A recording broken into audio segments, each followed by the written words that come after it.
attached. Michael Yes, sir. be writing a new version of the script. Why not? And then Jan Demange ended up leaving.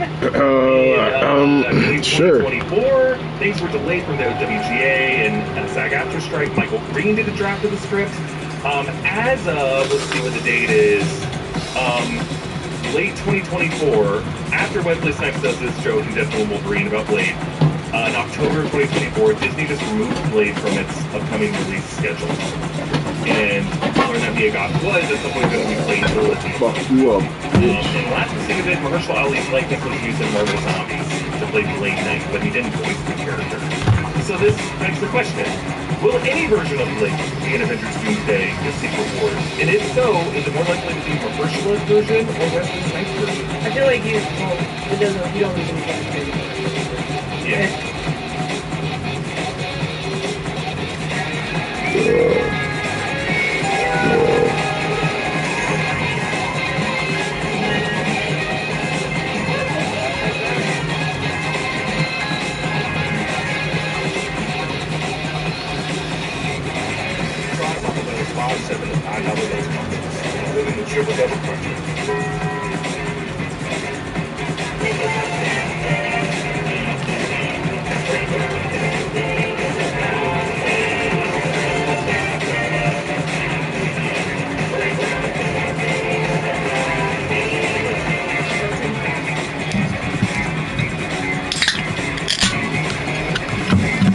Prepare the first in-home story.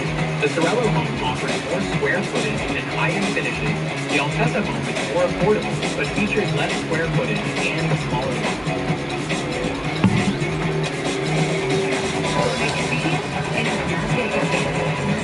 That shit cold.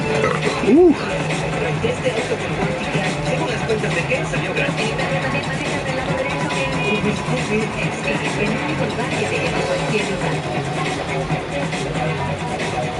Because no one knows who he is yet.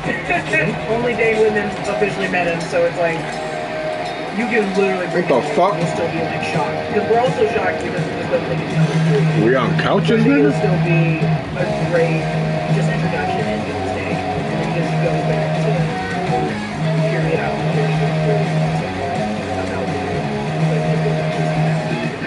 Yeah, I hope so. And I hope that, like, after Civil War's first movie is Blade, but I don't think so. I think it's going to be either X-Men or Black Panther 3. Yeah.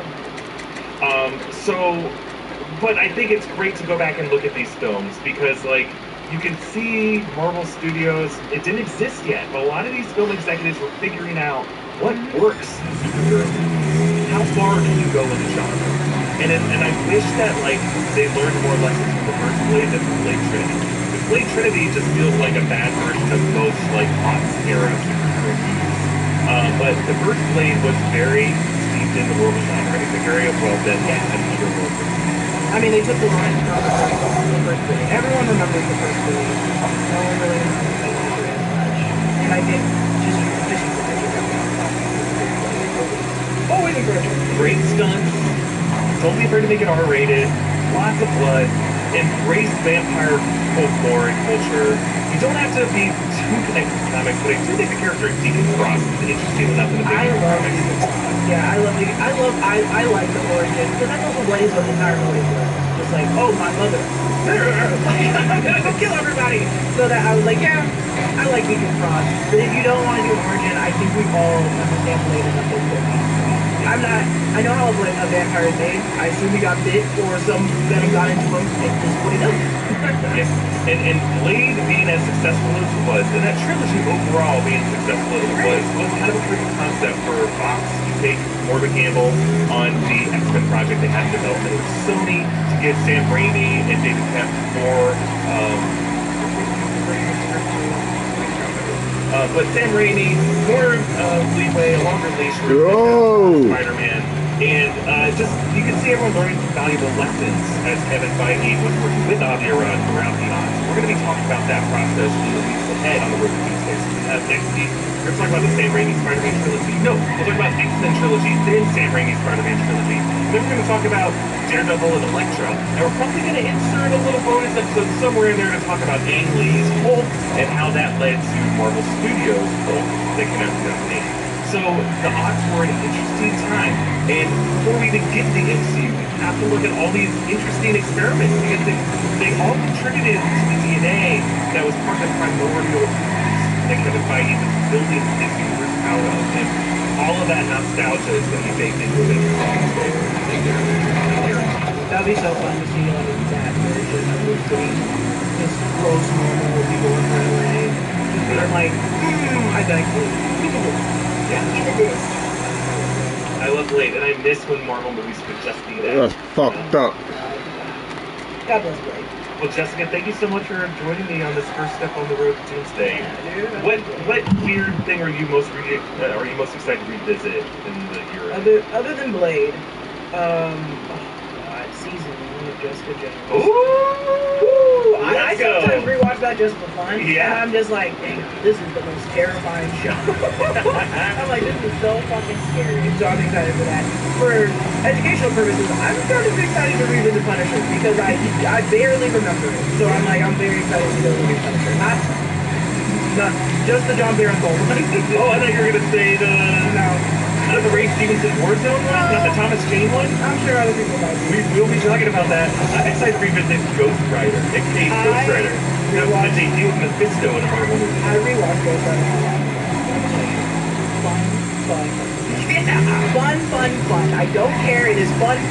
Yeah, it's weird. It's fun. Marvel movies are allowed to be that. Anyway, well, thank you all for joining us. A huge thanks to everyone who helped us make this video, including one of our In Our Underground subscribers, Bro, who supports us at the executive producer level. We can get all of our exclusive bonus content by clicking on the link in the description. Go to inourunderground.supercast.com. Big thanks to Studio Tech Brian Kim, to all the editors of the Rockstars, Josh and Stephen Hurst, and Abby Friel, all of our supporting editors who helped on this video. You can follow Jessica at Lulu_Clements. You can follow me at EA Boss. Subscribe to all the channels of the Rockstars Network for news coverage of everything you love. Thanks for watching, and we'll see you on the road. Motherfucker, did you just shoot me? That's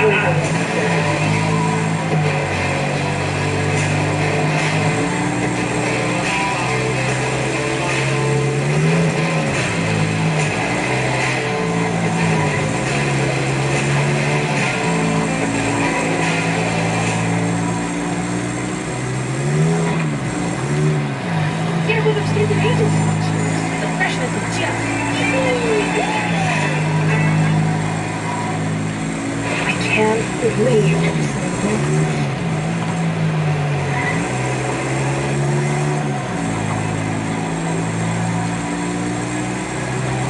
To hell as the X-Men are fighting Magneto's Brotherhood of Mutants. The Cyclops gets his side piece ripped off and blasts a hole in the train station. Magneto badassly reveals that he's not actually after Wolverine, he's after Rogue, and then he turns all the guns against all the cops and threatens them that way. While this is all happening, Mystique sabotages Cerebro, gravely injuring Charles Xavier. Senator Kelly gets away meanwhile and blobs his way through the prison bars, washes up on a beach, and then shows up at the school. But then, before they can really talk to him, he just kind of melts into a bunch of water. We find out that Magneto's plan in this movie is that he's going to use Rogue's power to kind of contain his powers temporarily as they're powering this new device that's going to transform all the world leaders on Liberty Island and in the vicinity of the New York Bay area into mutants. It's a plan based on Emperor Constantine's plan to convert all of the Roman Empire into Christianity at the time of his death. Jean Grey uses Cerebro instead to find Rogue, and it's all happening at the Statue of Liberty. So the X-Men arrive, they're suited up, Mystique shapeshifts into Wolverine, and they fight. Very cool fight. Storm zaps Toad with a very quotable line.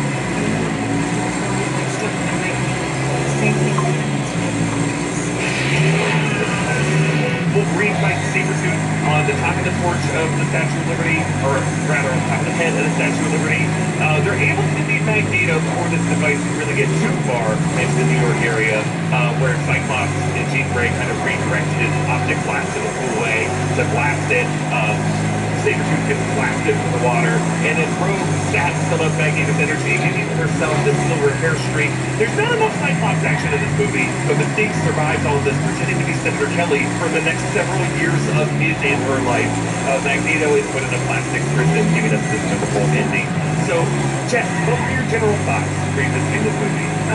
I watched this movie not long ago, and general thoughts was just always comparing it to what the X-Men are today, and being like, damn, this opportunity to have Gambit, damn, this opportunity to have this. But it's always very fun to see them with their like very first big role. I think like the biggest actress in this was Halle Berry. Like Halle Berry was doing so many movies. I think she was nominated or one before this. What was Monster Ball? Monster Ball came out a few years after this. Okay. It was around the FX too. Okay, so but it was like, yeah, all these people, their beginnings, their stomping grounds, where they began. Like Anna Paquin was big for Free Blood, but this is where she started to grow. And She was an actor from The Piano and had done Fly Away Home, but this was like her first real adult role. Yeah, 100%. And I only know her for Trick or Treat, Trick or Treat, and True Blood. But it's so fun.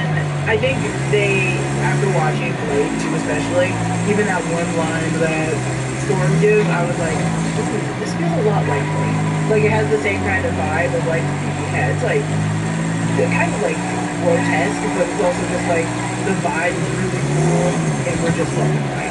You know what's crazy is, yeah, I think Halle Berry was like blowing up at this time. I remember her being in that Pepsi commercial, and she was in like a bunch of stuff. But like Patrick Stewart might have been the biggest star from just the Star Trek film. Yeah, I think, yeah. Because this was after or around the same time that Ian McKellen was shooting the Lord of the Rings movies, but he was not a household name yet. Yeah, I think Ian McKellen was, yeah, and then Lord of the Rings. Yeah, Lord of the Rings, but like he shooting that all in New Zealand, and none of those movies have come out yet. Crazy. So it's like people being like, oh, I see Star Trek. These are people that don't know Marvel. They're like, oh, I see Star Trek. I want to watch this. Or black people that were like, oh, I love her and everything. I want to go watch this. Because Halle Berry was in a very black network before she came to the X-Men universe. That's when I started seeing her in a lot of different roles. I think you have to break through that, especially in the 90s, of like, oh, demographics. Can you break past like this demographic over here to get to a wider spread of American audience? And I think Halle Berry did a very good job of that as for X-Men. Yeah, they gave her that like step to all of America. She was still doing the Indian accent in this movie, and she just dropped it for the I'll tell you, I barely remember it. I barely noticed it, thank God, this time. Yeah, so like, we were kids in the 90s watching the X-Men animated series from 1992 to 1997 and the reruns that would play on Fox Kids. So as a kid who grew up with that as my access point to the X-Men, I was so pumped for this movie when it was announced. I remember seeing the trailers for it. I didn't know who any of these actors were, but I'm like, they're actually going to try to do it. They don't, but they didn't look like they did. They were so colorful in the Blue Ball series. So they just made different choices here. And it was not as comic accurate, but it did feel like a proper big movie. Hugh Jackman was just so iconic in this role, and the effects of the adamantium claws coming out, the violence in this movie, it was very serious and brooding compared to most of the X-Men movies that came after. Yeah. It had really no sense of humor. But, you know, we'll talk about the production behind it, but, like, I think this movie holds up. The plan is kind of classic and simple. Just the actors in these roles work really well, and that's why, like, I think a lot of people need them to play these roles again in Doomsday. Is like they were just like perfect in these parts. I think they were great. I think again, all hot, all hot. No uggos. That's what they said. The director, the casting were like, you have to have a 10-inch waist. So let's get into how this movie was made. So Marvel Comics and the editors at the time in the 80s, Jerry Conway, Roy Thomas, they were working on an X-Men screenplay in 1984. This is back when Orion Pictures held the option to film rights. Development stalled, financing troubles were coming through. So then in 1989 to 1990, Stan Lee and Chris Claremont were in discussions with Carolco Pictures for an X-Men film adaptation. Yes, with James Cameron and his then wife producer Catherine Bigelow directing it. They were going to co-direct it. James Cameron involved with a lot of these is crazy. James Cameron, I'm not surprised. I'm not surprised he was like, yeah, I can do action. I can do action because he could. He could. Yeah, he was doing it. So it's like, yeah, give me that. I would have loved to see a James Cameron. We could have found a James Cameron X-Men and a James Cameron Spider-Man. Oh, I would rather see him as Spider-Man. That'd been fun. Yeah, that would have been so Spider-Man, fun. yeah. That would have been, he doesn't want to do it now, but damn, that would have been fun. Yeah. Oh, Saturday, you are simply glorious. That's right, Max. And now, with Walmart's Saturday Showdown, you just became legendary.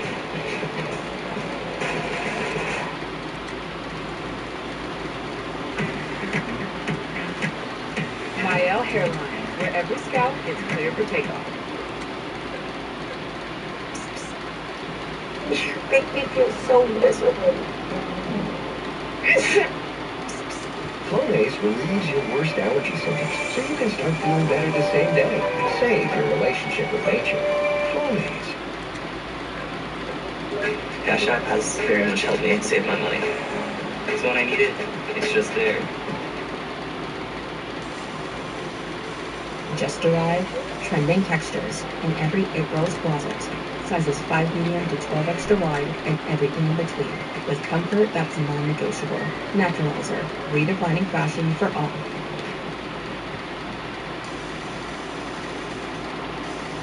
So the story treatment was written by Catherine Bigelow. They were going to get Bob Hoskins for Wolverine.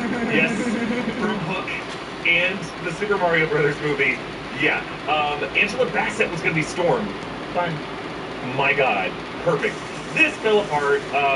Stan Lee instead got James Cameron interested in Spider-Man. Carol Cohen bankrupt. Rights reverted to Marvel.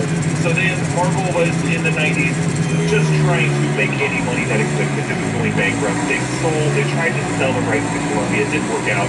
Avi Arad was working on the X-Men animated TV series from Fox Kids. 20th Century was just impressed in this TV series. Laura Schuler Donner got interested. She was the mega producer, married to Richard Donner. And this is around the time when Kevin Feige was graduating from USC Film School and worked for the Donner's production company. And he idolized Richard Donner, but instead realized, whoa, Laura Schuler Donner is really the producer brain behind all of these. So this is happening all in the 90s. Kevin Feige's working on movies like You Got Mail at this production company. Great movie.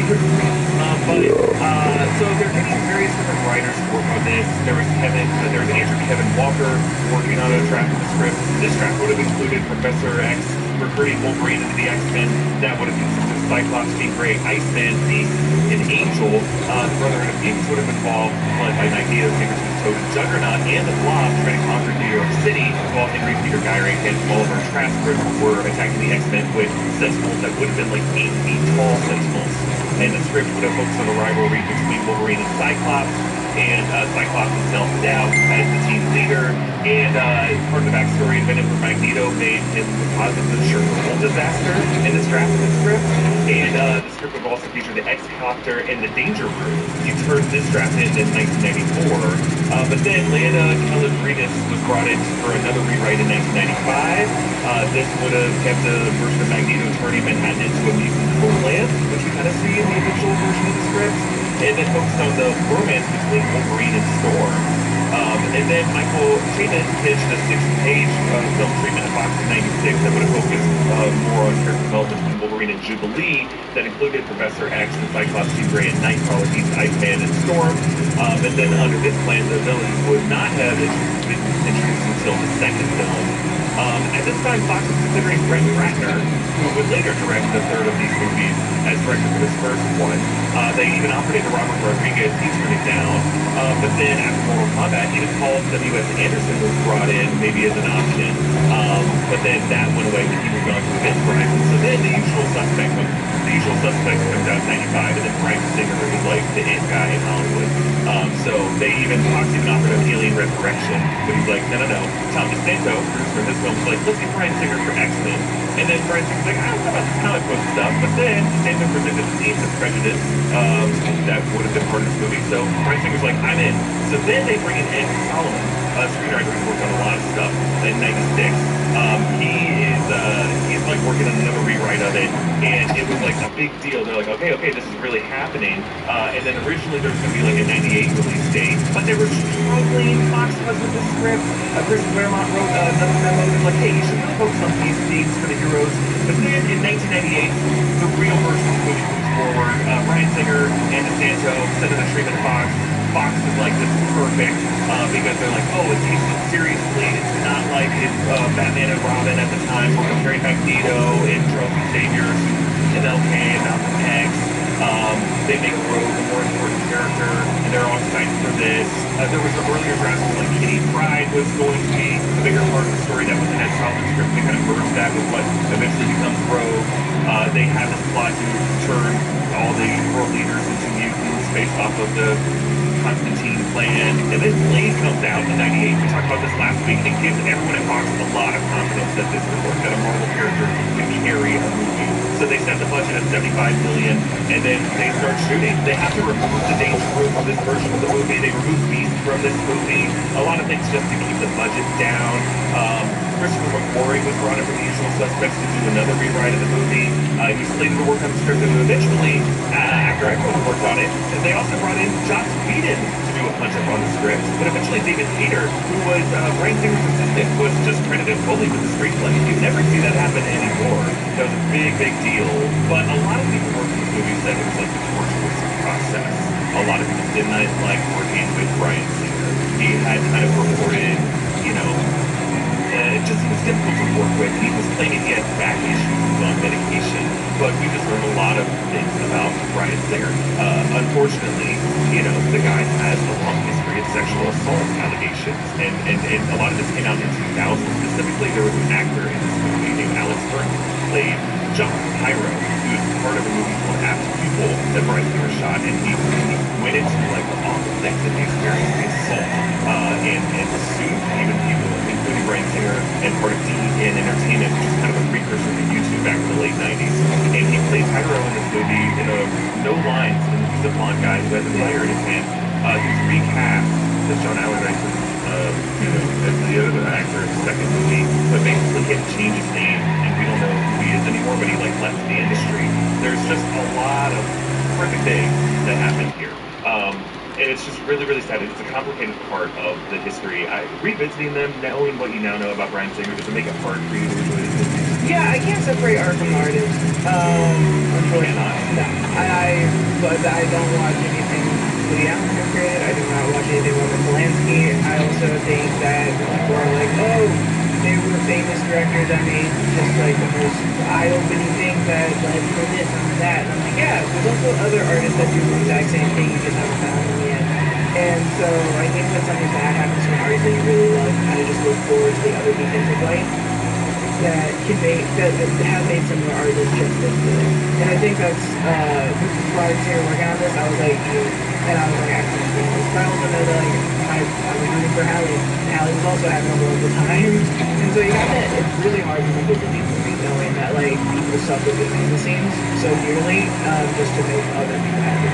Yeah, I get that, and I feel that with many directors, especially Woody Allen and Bryan Singer.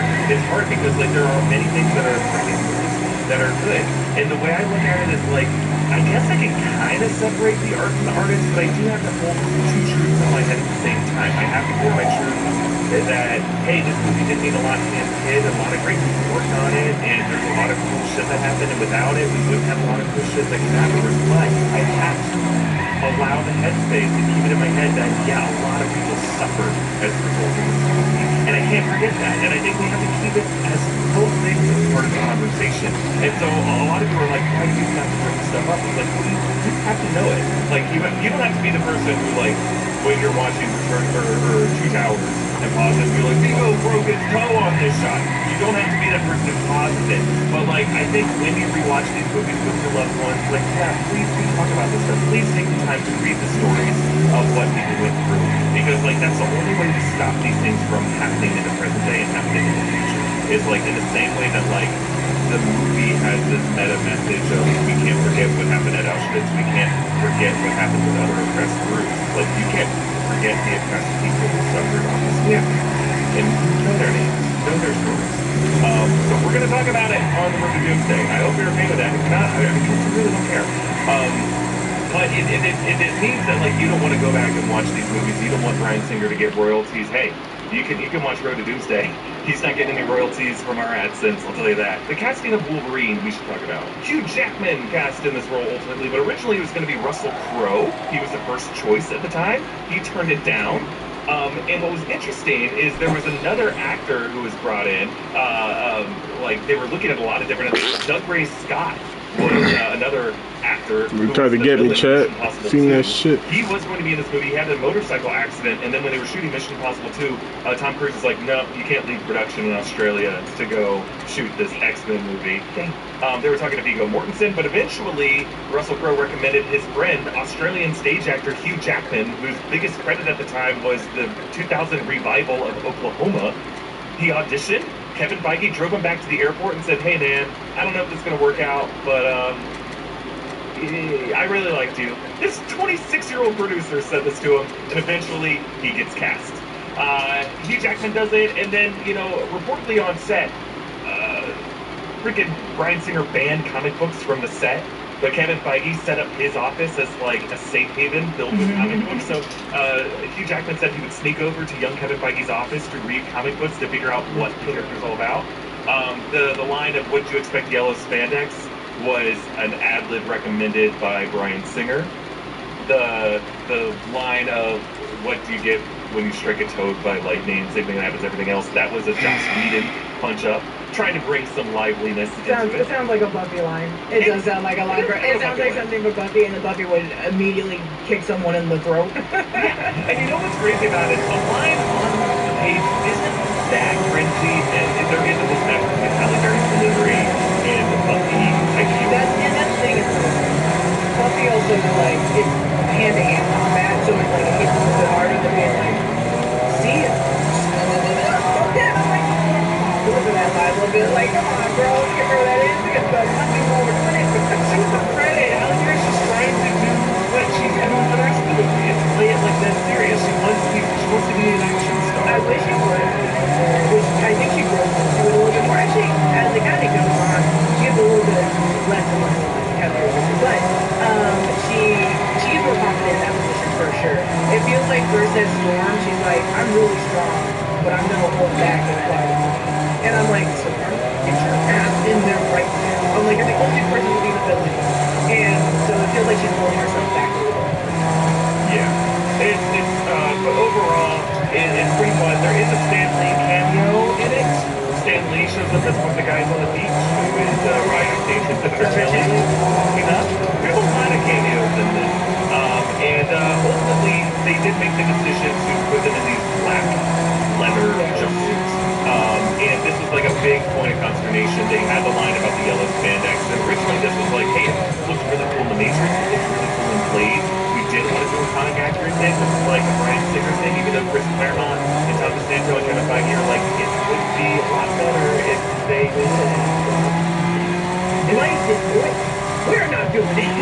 Yeah, I mean, I get the idea of doing it then. I completely understand it. Oh, I completely understand it. It wasn't until 20 years later you go, it would have been better if they would have.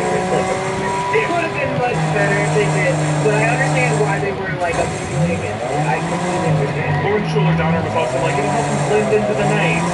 And the leather had like padding in it, where that like they were comparing it to like certain eras of Batman where it didn't have all the padding and it was just looking like a unitard. There's no way you could fit in any kind of Kevlar or anything into that. Everybody gets Yeah. Again though, at the time I probably was not thinking. I was like, oh, these are cool. And hey, I remember seeing this in movie theaters and that line got a laugh. People liked that. They thought it was funny because we all saw the X-Men animated series. Yeah. We all thought, yeah, I guess what works in a kids cartoon show is not what you have. It's actually really interesting because this movie came out, what, 1999? In 2000? So people definitely watch the animated series, even children, and they're like, oh, live action, let's go see it. And then it was nothing like it. Also, some of your characters are missing, and you're probably like, that's probably the first time you recognize, like, oh, adaptations are different everywhere. Like, as a child, when you're, like, going in to see Doomsday, and you're like, no, that's Tony Stark. Like, when is that click for a child? At 6 years old, when you realize, like, oh, they're not going to be the same over different movie, television, animation. Realizing that when I was young was very hard. I thought that Jimmy Neutron and the Fairly Odd Parents were in the exact same universe. Well, you know, like, I remember in the 90s seeing Batman Forever, and that version of Gotham by Joel Schumacher was so cartoony, it did kind of remind me somewhat of Batman the Animated Series. Yeah. Not in tone, because Batman the Animated Series was not trying to be as wacky and funny as the movies were, but, like, it did kind of feel like, oh, this kind of feels like a comic booky, colorful world.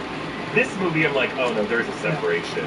There's nothing similar. But they did certain things right. Like, I think Feige and DeSanto really fought hard for Wolverine to have the winged hair, to have the adamantium claws that looked right.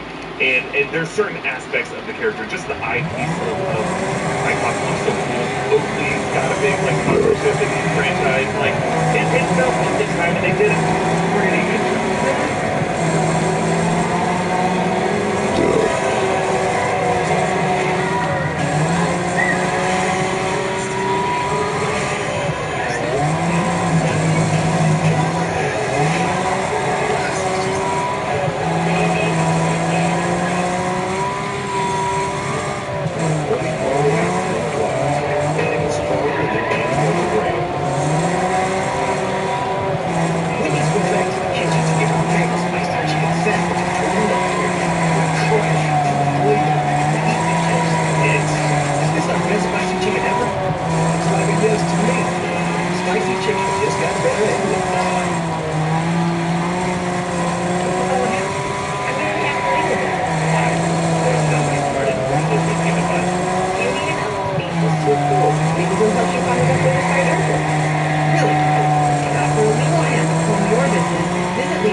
Just as I felt like the first Fantastic Four.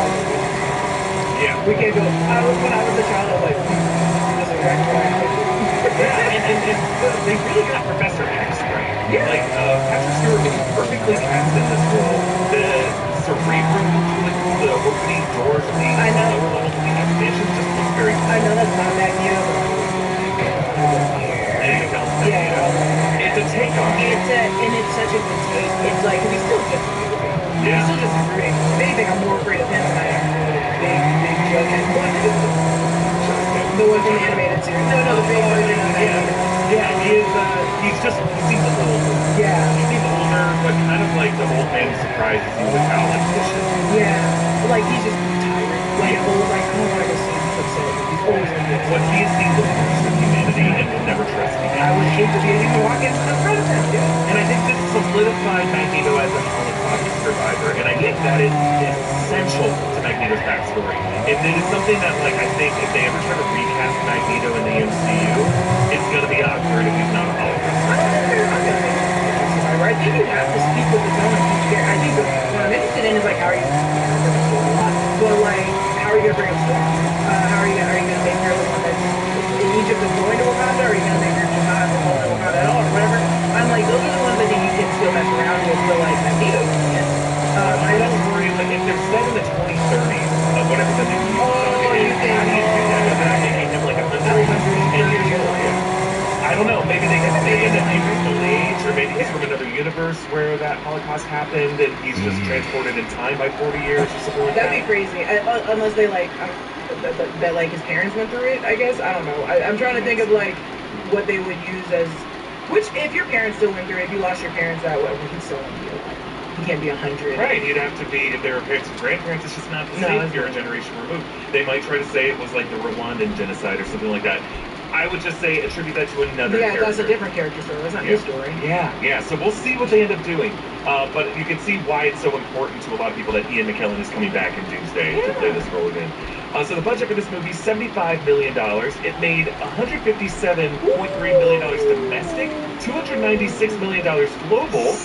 In 2000, at the time of its release, X-Men had the 6th biggest opening of all time, domestic, and other movies that had big openings in the 90s include Jurassic Park and Phantom Menace, of course. So this is number 6. We'll talk about what the box office count at the end of this. That's a lot of money. That's a lot of money. That's a lot of money. That's a lot of green for the money you put into it. And very positive critics reviews. It's just a fun trivia point. Michael Jackson once played Professor X. Janet Jackson was offered Storm.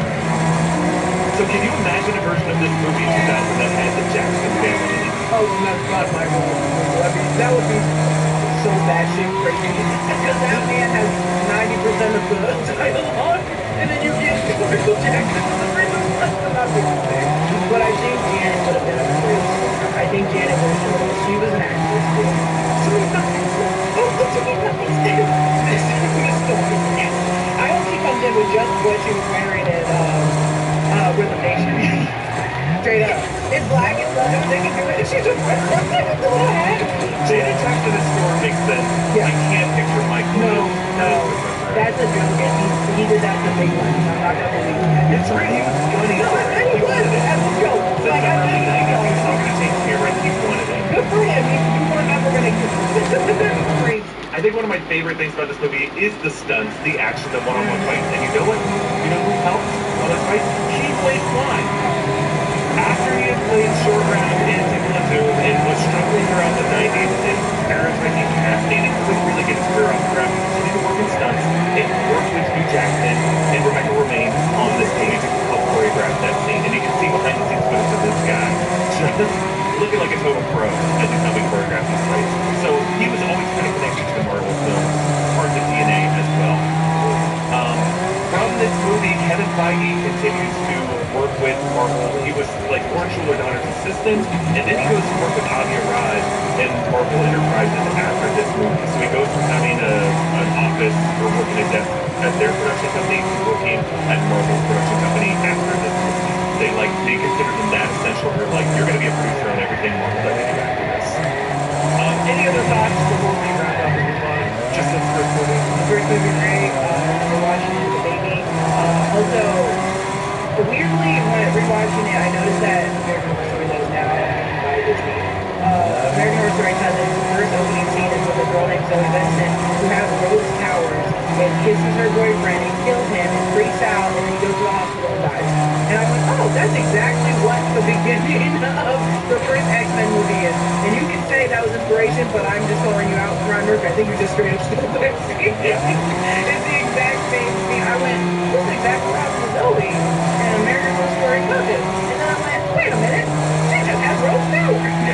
And this is really one of the first big movies, not the first war, of course it does, but one of the first movies that had this whole idea of a school for gifted young people. Yeah. Like a year after this, the first Harry Potter film was come out. Now the Harry Potter books were already of the rage at the time, and there were plenty of other books that had this, but this kind of started my middle school years of like, I would just go see a lot of movies and watch a lot of shows where gifted young kids got to go to a secret school. I think that's true. It's not like a true in a negative sense, but it is a trope in Hollywood that will make you a lot of money. Is making a school around gifted children. Everybody, because it already becomes like a young adult fiction, but then it's also just very popular in schools. To merchandise. Oh yeah. Ooh, you guys want to get the little school outfits? I got you. Like, every Harry Potter book is still on the shelf. Every single one. That movie hasn't come out. How long? Still on the shelf. And I think my favorite, we didn't get really to see a whole lot of his powers in the first movie, but Sean Ashmore showing up as Iceman, so cool. And he gets, and I saw him in the Nickelodeon 90s Animorphs movie, or show. Did you watch the Animorphs series? No, I watch him in The Boys as Lamplighter. Oh, he shows up later. And his twin brother Sean Ashmore shows up in Smallville as Jimmy Olsen. I always thought it was his brother that was playing Lamplighter in The Boys, and then I found out it was him, and I was like, okay. They look exactly. Motherfucker. There's not a mold, there's not anything. And they have the same haircut. You can at least grow out your hair. And isn't it crazy that, like, despite all the work Bryan Singer did to make these movies a metaphor for gay rights in the aughts, they took away Bobby Drake's homosexuality and made him like a young heterosexual romantic lead. And then they're like, okay, you guys are irritated. We'll give it to you. We'll give it back to you. Is it an X2 or is it black? We'll get into it. Where they did it with the family, and it is completely mirrored for a child coming out. So they do kind of try to hit that next one. They did say like, oh, you guys are trying to serious. Well, let's move on. It's complicated because Bryan's been identified with gay, and I think he wants to. Also, it was the 2000s. Like, I'm not trying to say that everyone was positive. I think there were like in media representation they were kind of afraid of it. Yeah, it was considered very bold and progressive that they did it. So that brings us to X2, X-Men United. It was directed by Bryan Singer. This script was written by Michael Dougherty, Dan Harris, and David Hayter.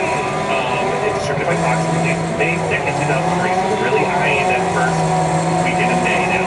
So in this movie, it begins with Nightcrawler, Alan Cummings, teleporting through the White House past the Secret Service in an assassination attempt to kill the president. Can we just pause and talk about how is this like top 5 greatest sequences in any Marvel film ever? I'm disgusted that it's this and Quicksilver running through that room. Oh, both are really good. But it wasn't until I got that one that I was always on this one. It's beautiful. 2 sequences directed by your best friend Ryan Stickman. I know, it sucks. Fuck that.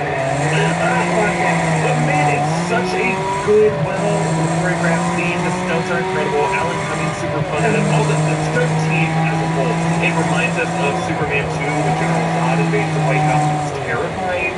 The DSP rated music is incredible. The idea of Nightcrawler having to kick open a door before he can advance into the room because he needs line of sight. It's just perfect. How scary it all is. And it's exactly what Senator Kelly warned us about in the first movie of what's to stop a mutant from going into the White House. Woo! So good. Now he's doing training. He's being his own Nightcrawler. Yeah, and he's coming back in Tuesday. Can't wait. So Wolverine's exploring this remote military base out by Lake, trying to figure out what the best way to be conservative. Jean Grey is struggling to control her new powers of the Phoenix forces, we'll see. Professor X hears about Nightcrawler's attack, and then he uses Cerebro to track down Nightcrawler, sending Storm and Jean Grey to go get him.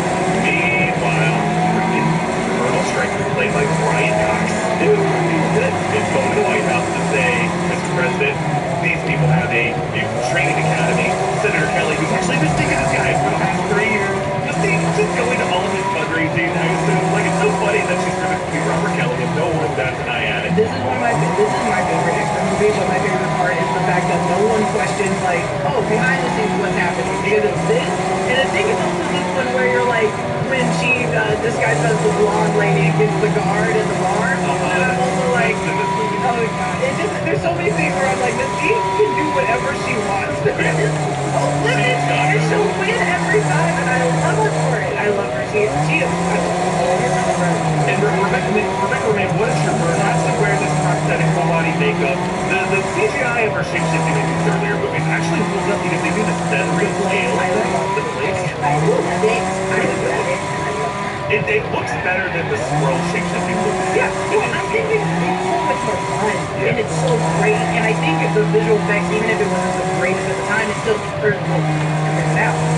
worked with how she moved her body. It, like, moved in the direction she was always, like, trying to, like, get into, and I was like, oh, it must have been so nice to choreograph that, like, coming up for her, out of the effects, I love her. She's wonderful. And she does this thing where she's picking Robert Kelly saying, this is cool. And it's kind of like mirroring the Bush era, should we invade Iraq, Colin Powell speeches, stuff like that. And what's really fun to imagine rewatching this movie is like all the actors who are playing Mystique pretending to be them. Yeah. So you have the Senator Kelly actor, you have Brian Cox that will go to a little in the third movie, you have Anthony Heels from Silence of the Lambs, who's in there doing like a sexy Mystique. Like so many actors get definitely Hugh Jackman plays Mystique a few times, doing kind of a flirty, kissy face. It's wonderful. And a number of times they reveal Mystique to the camera just by her for no reason, flashing her eyes yellow to camera. You know, the number of people are probably looking at Senator Robert Kelly in the White House being like, why did his eyes just turn yellow? What the hell is going on? He's sick. He's got jaundice.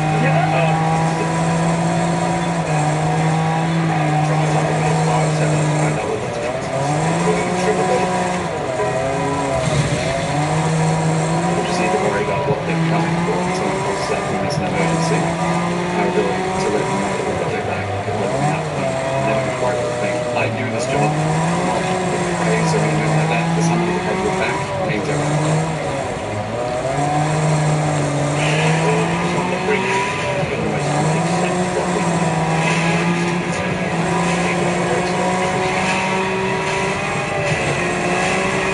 This is distorted.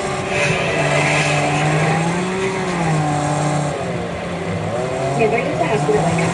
These figures are different from tertiary invisible zero and much closer to the invisible protection you can trust my hand with ice. I stay protected all day because he's a non-bad girl. River Place combines waterfront living with city convenience, spacious residence, a glass enclosed pool, tennis and basketball court, plus social events all just steps from Times Square.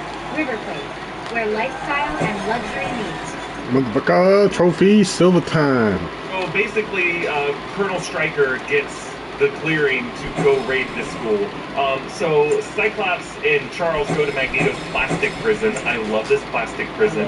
To see what he knows about this assassination attempt. And at Stryker's side is Lady Deathstrike, who's wonderful in this movie. She's part of the same program that made Wolverine in this new backstory. Stryker, we also find out, knows something about Wolverine's past.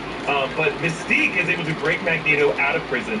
One of the coolest sequences in the movie. Yeah, I did. Too. Using this guard as like a carrier of just metal in his blood. I literally remember just being like, oh, that must suck to be like, I don't remember what happened to me, and then to get all these metal pieces ripped out of you by this man.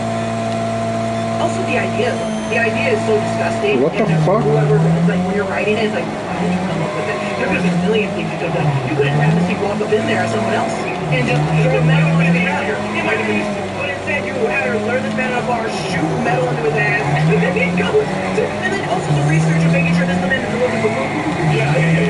Oh, it's so great. Oreo, I think it's a scene. Such a wonderful scene. Meanwhile, like Scott and Charles get abducted by Stryker's team. And you know what? It's like one of the... It's a big bummer to see how much Cyclops gets sidelined in these movies. Yeah, It's because they didn't want to pay for the visual effects of the optic glass. But they made it one of the easiest visual effects to do in future movies. Also, he was still really good at hand-to-hand combat. He only pulls out those glasses when he really needs to, because he might hit someone. I mean, I guess he knows that later down the line. But it's more so like, yeah, just having fighting. I think Forrest will be in there and seems the art will seem to be Wolverine. And the thing is, I haven't seen you people Wolverine in every scene. That's my girl. Wolverine gets to talk to Storm, gets to talk to Magneto, gets to talk to everybody, wanders around just talking, walking, driving a car, getting the Bobby Drake to blow on a soda. Like, it's everything. And all I see from James Marsden is like, Stoic. it's like, don't care, Jane. It's like, Stop taking my motorcycle. and also, I'm supposed to write this. We get to see a lot of daddy looking in this movie. We get to see him as kind of like the babysitter at the expansion. Hanging out with Bobby. All the kids are sleeping, and when Stryker's forces come to attack that school, just like Magneto warned he would do, we get to see like Wolverine go into rage mode. This is the first, like in the first movie, he didn't go berserker like he does in this movie. That's where he's now wearing a tank top. He's just like seen in every shot. He got an incredible shakedown. He was already in good shape. He read the reviews, and he said, oh, they just want to see me hard. I can be bigger. He said, I can be bigger. I was just joshing. He is just crazy as trying to defend the school. Some of the kids escape, but a lot of them get taken by Stryker's forces. And Wolverine gets out with Rogue and Bobby and Pyro, now played by Aaron Stanford, and they go to Bobby's family in Boston. And Bobby tries to come out to his parents as a mutant. And you know what? The scene at the time was very meaningful to me. A lot of my friends who went to college who seen this movie in high school. Ian McKellen, who was gay, consulted on the film. Alan Cumming also comes like, hey, maybe it should go this way. And the scene actually works well, I think, looking back on it. If you can separate the art from the artist, the scene on its own does work well. Specifically the mom, I believe even in the trailer, saying, have you tried not being a mutant? You know, like, it definitely hit. But then Bobby's stupid little brother calls the cops. They show up. It goes poorly. They try to fly away in the X-Jet. The X-Jet is they try to shoot it at the sky. Magneto saves them. Now you have the Brotherhood of Mutants and the good guy mutants teaming up in a campsite. There's so much camping in this trilogy. There's a lot of REI tents that like show up, and I really love it. Like, yeah, of course they have to stay off the grid. They would be in the woods. Then we find out Stryker's plan is to use his own mutant son, Jason, powerful telepath who can just kind of plant ideas, like mastermind and visions in people's minds. And their plan is to turn Cerebro into a weapon to kill all the mutants, and basically trick Charles into thinking that he's helping young Jason Stryker, who was one of his former students. So they infiltrate Stryker's base. They do this really fun thing of Mystique pretending to be Wolverine, but Stryker just knows Wolverine so well, and he's like, Wolverine's never that calm. Take him!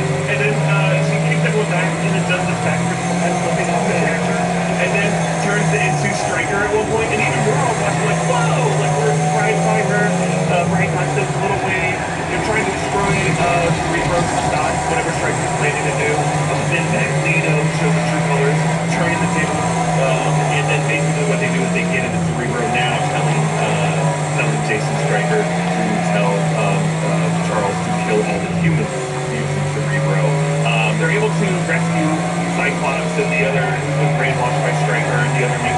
Wolverine fights Lady Deathstrike in a disgusting fight where he plugs her back and she. The scene is so good.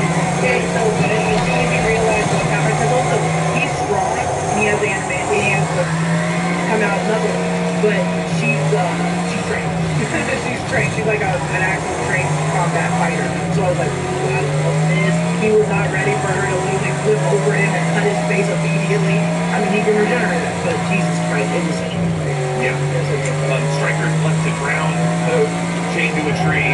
Meanwhile, you have like Magneto with Pyro to join the Brotherhood of Mutants, and then as the X-Jet tries to take off, Bloodwaters are about to drown, and Jean Grey stays behind to rescue them and sacrifice herself.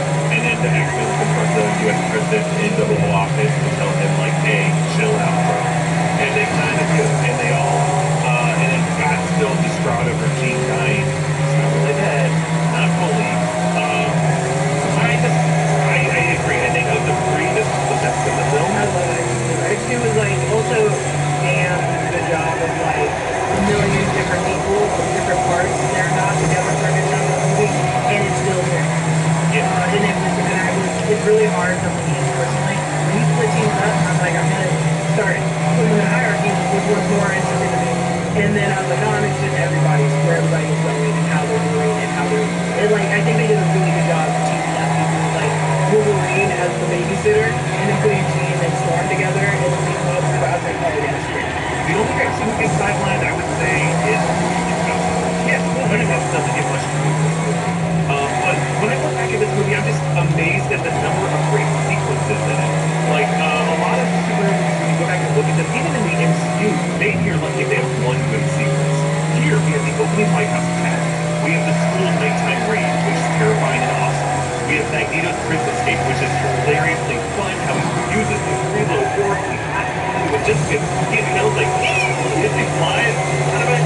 It's incredible. Bobby being out of his parents, I think this is a great sequence, and then just the tension of the cops around the house, the Blackbird jet almost crashing, and freaking Nightcrawler family, they catch Rogue and hand her back into the jet. The Alkali Lake infiltration, Stig being a badass in this movie, the whole plan to kill all mutants versus kill all humans, and then Wolverine versus Lady Deathstrike. It's just got sequence after sequence of greatness. It's so fun. Yeah, it's too good. Yeah, it does it. And it's definitely, it gave us a lot of confidence in Marvel as a franchise and cinematic universe. Just that you screen all the names, all the different heroes that show up. I mean, you see Dwayne Wilson on that screen. You see every major mutant who would be in a movie. The Maximoff twins show up. Franklin Richards gets his first on-screen appearance right here in this movie. He's one of the mutants listed on the screen. Franklin Richards, a pivotal character in Avengers Doomsday. He's a mutant, and he shows up here. So, let's quickly recap how this movie was made. After the first one was so successful, Fox Sports selected to do another one. Bryan Singer was looking at a lot of different storylines in the comics, looking maybe at the legacy virus. He really wanted to study the human perspective, the blind rage, the terrorism. He wanted a human villain, and that was a good choice, because in the 90s X-Men series is the best villain. People like Trask, Gyrick, Stryker. Like, humanity is ultimately the best villain, I think, of the X-Men story, even though Magneto is an incredible villain. I love Apocalypse, I love Sinister, but humanity is the most important villain. They wanted to do a sequel, and they wanted to do a trilogy similar to the Star Wars trilogy that was happening at the time. They got David Hayter, and then they brought in Zach Penn to write separate scripts. They kind of combined the two of them in the script they ultimately will move forward with. You do see some cameos in this movie. A version of Hank Floyd does show up in an interview scene. There was also Shaw, who he's talking to in that scene. There are cameos of like lesser villains or lesser mutants all throughout all these films that you can find in the breakdown that we did of these movies. So let's talk about some of the drama of this movie. Alan Cumming said that Bryan Singer began berating the cast, which led to Halle Berry telling Bryan Singer, "You can kiss my black ass." Good for you, Halle Berry.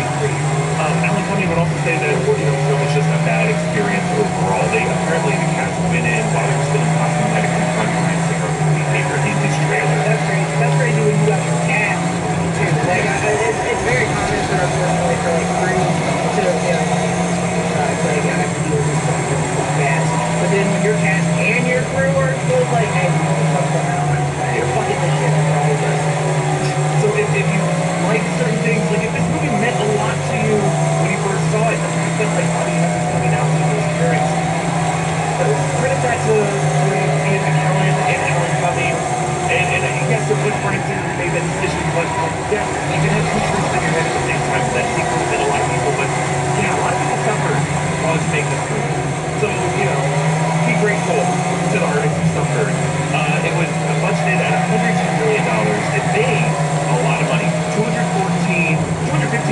domestic, $480 million globally.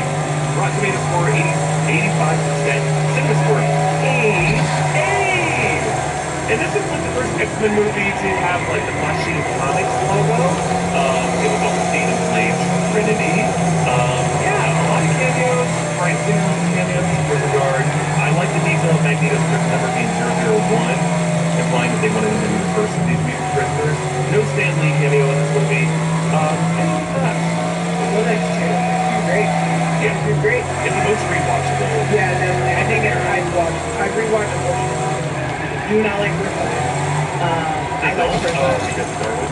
No, I think I just don't like first class that much. I think I was talking to some of my friends that are big X-Men fans, and they were like, it was mainly the characters that they chose to use for first class that they were like. Also trying to make this movie like Professor Xavier people hate it, but let me tell you, when that came out, just like going through reviews, and when she fell in love with every single person on that cast, 100%. Because everyone was hot. They kept it hot all the time. You're talking about the first class or this? First class. Oh, first class. So this was, I listened to it like child, because I just, this is the odd one out. It was the one trying to like, that found the light at the end of the tunnel at all times. I was just like, well, maybe we don't have to do this. And I was like, oh. I mean, interesting actor within is like Nick Barnard Eyes. Alex Cumming. Yeah, he was in Romeo and Michelle. They had that really Yeah, fun role in Romeo and was Michelle. Spy Kids before this? My kids would have been Or at the same time? the first Spy Kids was before that. I think. So you think they saw him for Spy Kids? Because they went to Robert Rodriguez for the first movie. Do you think they were like, hey, do you have any people you want to? And he's like, oh. Because Alan Cumming has always been around. He wasn't just like in the revival of Cabaret, which he was. He was incredible in it. But he was also later after this in The Good Fight and had like great roles. And now, of course, the head of the Traitors and the U.S. Really cool. He was like, before the domestic abuse, and he was just like the only one role. You're talking about the subplot of Romeo and Michelle. It was crazy. You got that too? You did it. Take that down. When that guy went home, monster. He was like, monster. What the hell? I was that one. No, it was. I remember being like, the one time I went to the home for the family. He's great. No, he's great. But He's very scary. he is. That's what they did. Very And the one conversation we had, as other than Archie, my mom, is just literally like, if you could change whoever you want, why don't you go around being like that? She's like, and then she walked away, and I wanted you guys to know about the relationship because you guys are both cool people, but also I want you guys to know the Mystique as well. Because there's a Mystique way of being like, I have to. Yeah, there were comic from Mystique and Nightcrawler's mother. He's also related to. He's in the third movie, isn't he? Or no, stop it, shut up. I know this. It's Mystique and I'm sorry. I reached Azazel. Two demons, yeah, two demons. Through the Brimstone dimension. That's technically when Nightcrawler teleports. He crosses through the Brimstone dimension, and that's why he comes out the other side smoky, smelling like sulfur. Oh, good for So he him. kind of goes through hell. It's kind of fun. I love that about him. He vamps and he's like, it's not fun for him. He's just kind of ripping through realms. Also great, the lady. So good. Great. So let's move on to X-Men: The Last Stand.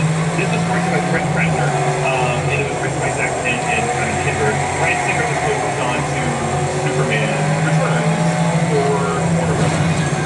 But they originally reached out to Brett Ratner in the 90s to do the first one. He had directed the animal film Red Dragon, and he directed Rush Hour. So they're like, that's it. Russia? Did you rush hour? That's crazy. The early day directors. Yes, he did do Rush Hour. Brett Ratner, also not that great of a guy. No, another big guy that just kept fucking it up. Kept fucking up the Fantastic Four actor. Fox released this on May 26, 2006. Here's what happens in the movie. We begin somewhere like 20 years ago, in 1986. Charles and Erica are visiting a young Jean Grey. They're de-aged. They spent a lot of money on the de-aging in this prologue. They're inviting young Jean Grey and Red Hook, New York to join their school for gifted youngsters. And they realize, whoa, this little girl has a lot of power. And she doesn't really trust these freaking little dudes. Charles can walk at this point. We don't really know what transpired, but it was, they were going to establish it and fix things. So they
in those few years, American public attitudes shifted almost 180.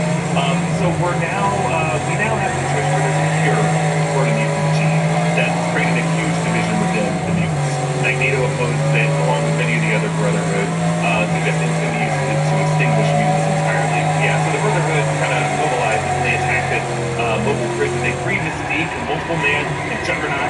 Mystique gets depowered throughout this movie after shielding Magneto from one of these cure darts, and he's just kind of like, yeah, and leaves Earth. We see how the X-Men are in the danger room now. We finally get the danger room in this movie. There are Sentinels in this movie, proper-looking Sentinels that they move away from pretty fast, but they're going to come back in Avengers Doomsday. Very excited for it. One of my favorite things about the danger room, it seems like Scott is the one who programmed it, but Wolverine has a stogie in it, and like he's lighting it on into fire, but it's not real fire, but he's still smoking a stogie in the danger room. He's like walking out with it afterwards. So like part of the programming was, well, Logan's gonna want to smoke a cigar, so better let him do it. It's so weird. So Cyclops is just not in a good place. Even like they're talking, like you have this subplot with Rogue and with Bobby talking like, should we get the cure? Because I want to be able to hold hands with Bobby. The writing is just all over the place, and Bobby is like, yeah, kind of interested in meeting with us, Kitty Pryde. Elliot Page is definitely Kitty Pryde in this movie. The subplot is just like, man, the writing just took a step back. Yeah. Cyclops goes to Alpine Lake, and it's like he misses Jean so much, and he sees a vision of Jean in the lake, and he does this thing where he optic blasts the lake, kind of like in Pokemon Snap, how you blast the water, and Gyarados comes out, or Dragonite comes out. He kind of does this, and Phoenix comes out and kisses him and obliterates him off screen.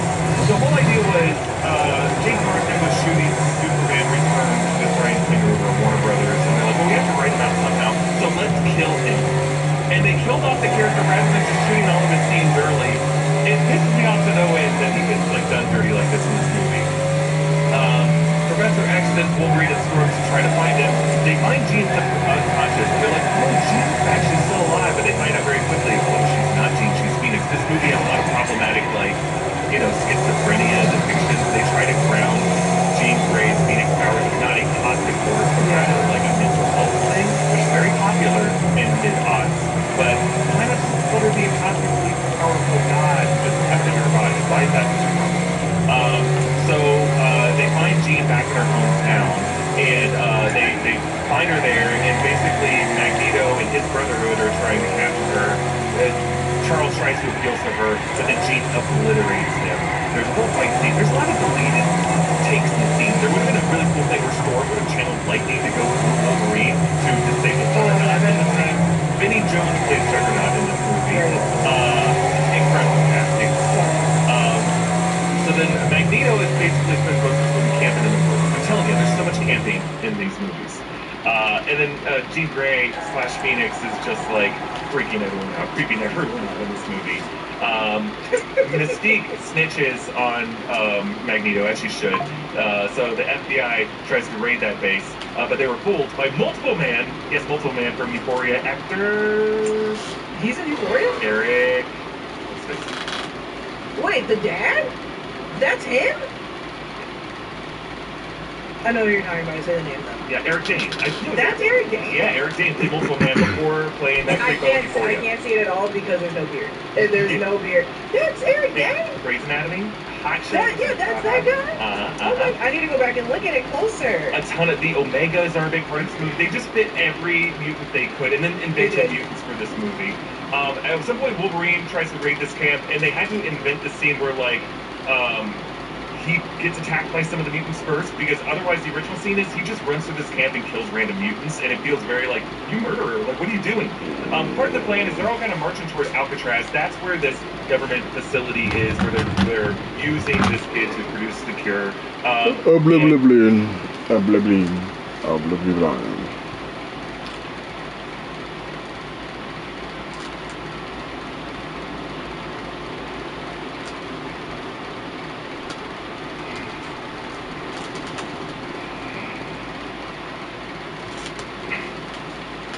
Whew.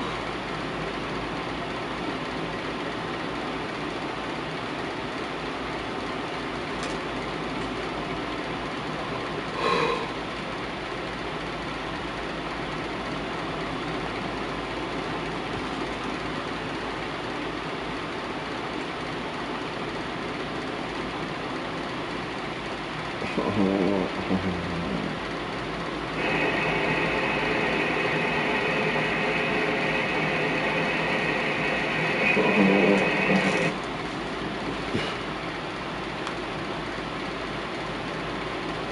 fuck are you talking about?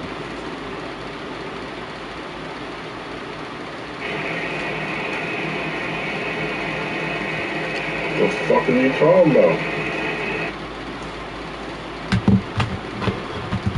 Yeah, I don't know how many more. I don't know something.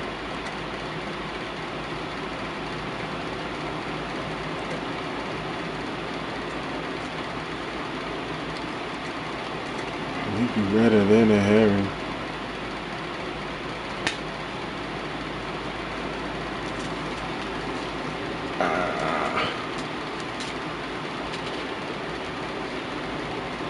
Ain't that the motherfucking shark from Shark Tales or some shit?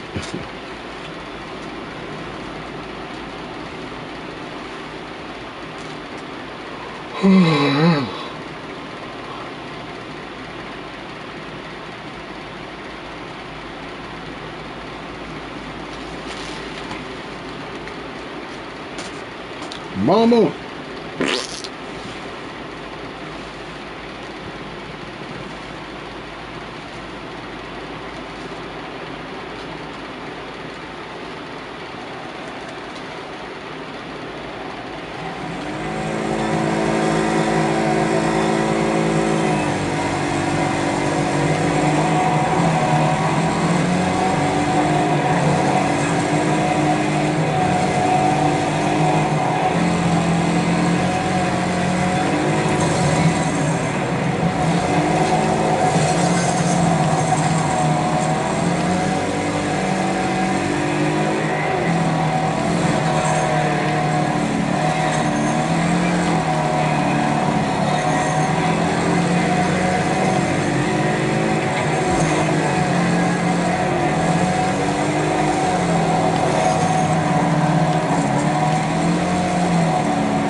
If you want to see what's going on, check out the other fucking stream. Like and subscribe. Shut your mouth.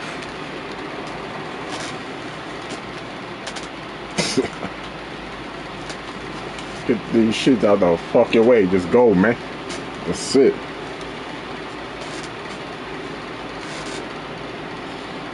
These all-day streams, you know what I'm saying, be crazy, right?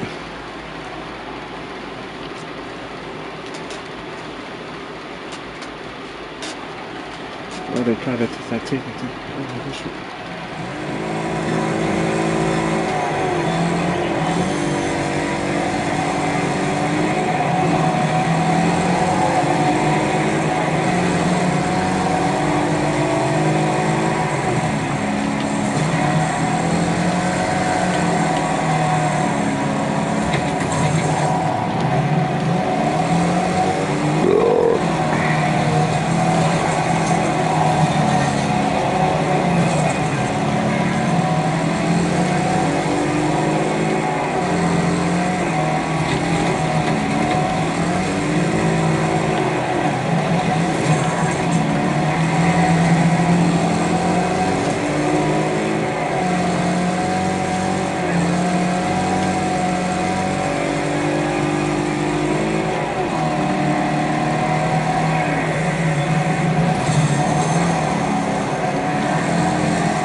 Oh wait.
Yeah.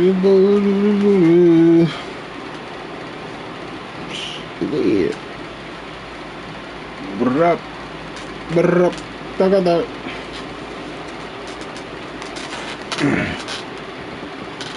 Yeah, fine.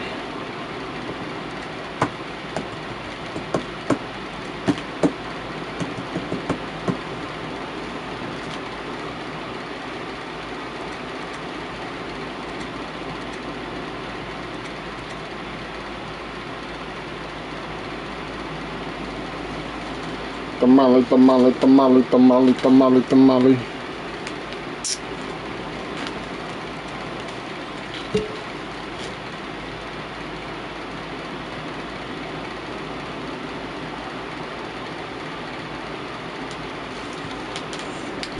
Another.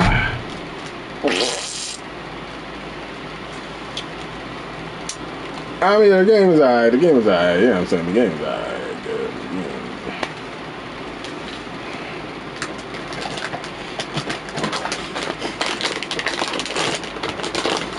But really, you a piece of shit. God damn.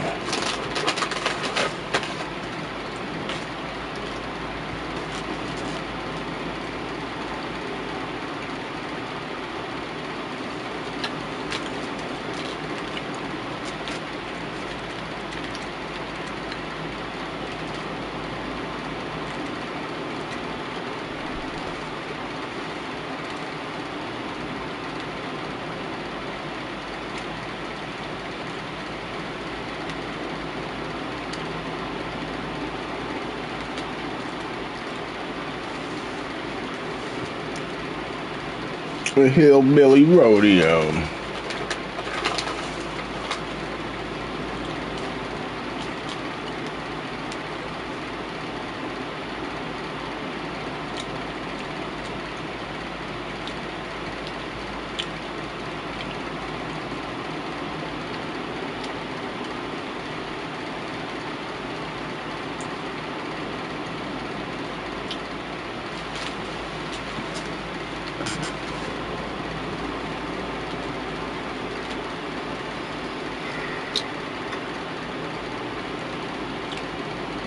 Yeah.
Wow, fuck myself. Fuck out of here.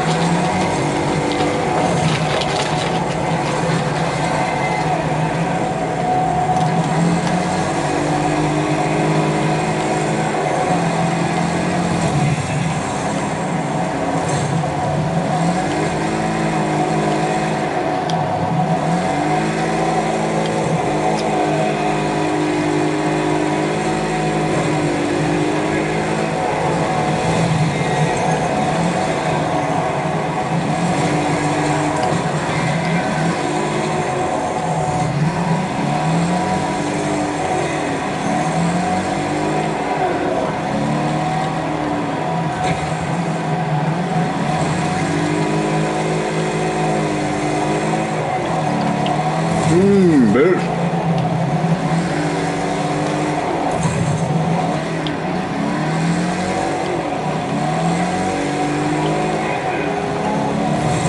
Yep.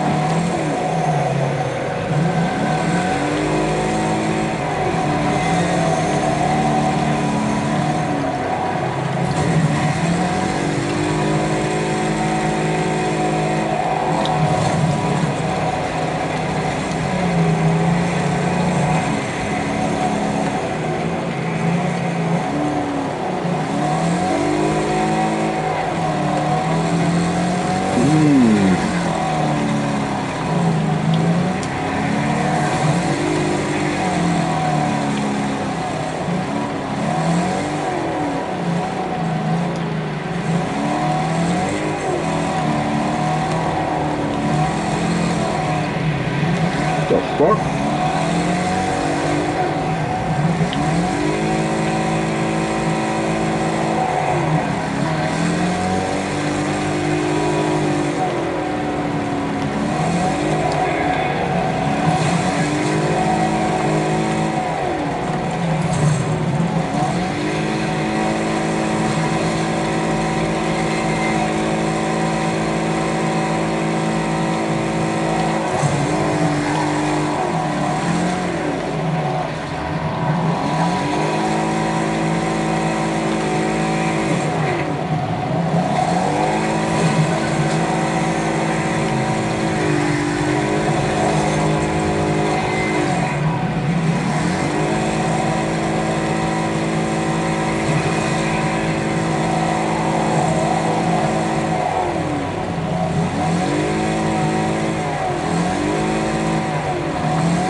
What?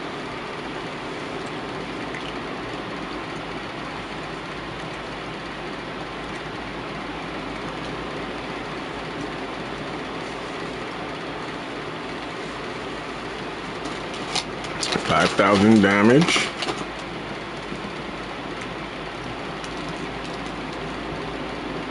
For what?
Fuck out of here, hoe ass bitch.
Fuck out of here. Pussy ass motherfucking shit.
How the fuck is he in first when he fucking wrecked out, bitch?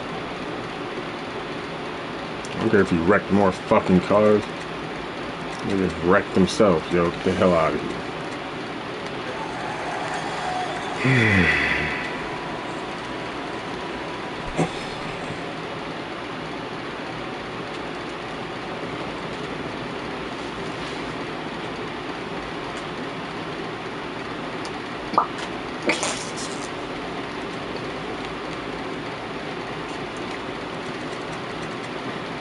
Fuck, you know that's good for that shit. You know what I'm saying? Peace the fuck out.